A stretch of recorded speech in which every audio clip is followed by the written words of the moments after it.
Govendên ku tên gerandin, hema bibêjin bi temamî dibin bandora aweya jiyanê, şert û mercên xwezayê, têkiliyên civakî û çandî de reng û deng vedane.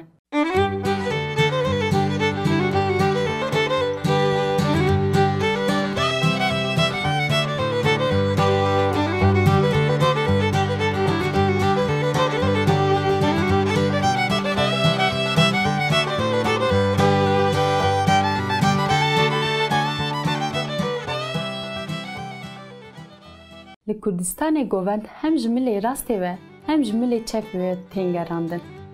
Govend di hene, dawet û demên taybet de tên gerandin. Canan di dîvan û şevbixêrkên Kurdan yên kevneşopî de, rojên taybet yên salnameya Kurdî de ev govend tên gerandin.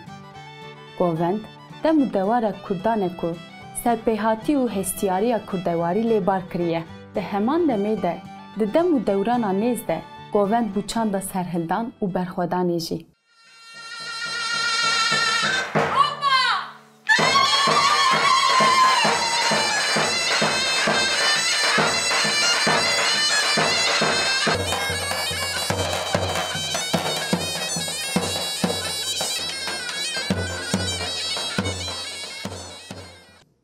Canan jî li hinek cih û dewerên xweser ji bo şahiyên tên hinda hev û destpêka sohbetê bi govendan dikin.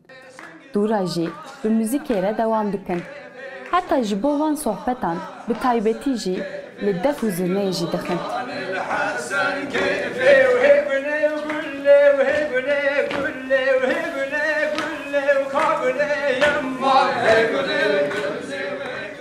Ka em berê xwe bidin Amedê.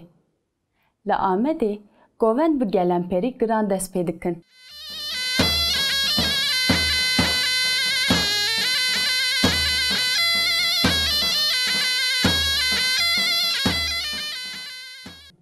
Dû re bi lez digerin û ji milê rastê ve tên lîstin.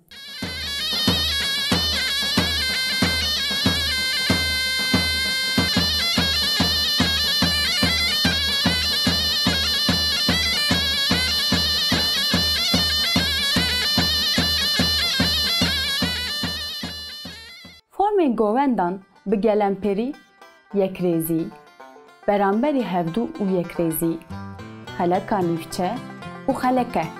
Govend awa tên gerandin û tiliyên qilîçîk, mil û kefên destan digêjin ev du. Li Amedê hîn çeşnên govendan bi çend amûran ve tên gerandin. Mînak di çepikê de ev amûr tên bikaranîn. Teşî, satil, tifin, şiv, qirim û kulav. Em dikarin çend govendên ku li Amedê tên gerandin û herêz bikin. Keşo, delîlo, esmerim, şûşane, dullind, çaçan, çepik, meryemê, papûrê, vizo, govenda jinan, teşî, bêrî, gur û pes, palehî, kelek, şûr û mertal, kose û her wekî din. Weke nimûne çepik.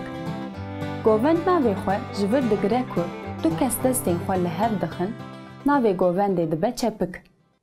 Govend têşe û fîgûrên xwe ji pevçûna du kesan an jî ji şerê di navbera du komên şerût de werdigire.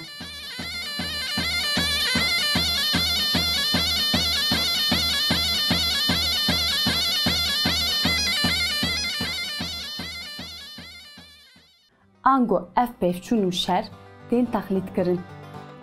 Dîroka lîstika çepikê pir kevne. Şêwaza çepikê ji govendên ku li Amedê tên lîstin cudatir e.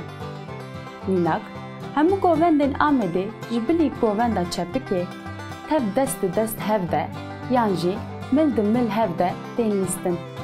Lê govenda çepikê bi awayekî serbest digere û tê lîstin. Em dibînin ku li vû tevgerên di govenda çepikê de cih digirin, nîşaneya xilasbûna ji bindestiyê ye. Hemû kesên ku di vê govendê de cih digirin, xwe ser tev digerin. Her wiha lîstika çepikê li gund û navçeyên cuda bi heman awayê yan jî bi hin nuansên dîtir be jî tên lîstin. Mirov dikare bibêje ku ji hev cudabûna hoz û eşîrên Kurdan jî bûye sedema vê yekê. Piraniya van govendên Kurdan li ser çîrok an ji bûyereke hatine dahênan. Ango mirov dikare bibêje ku her govendeke Kurdan xwedî çîrokekê ye. Ev govend wekî şanogeriyeke qedîm li pêşberî gel tên gerandin û lîstin. Liv û tevger, li xwekirin û ji xwekirinên di van govendan de xwedî wateyeke şênberin.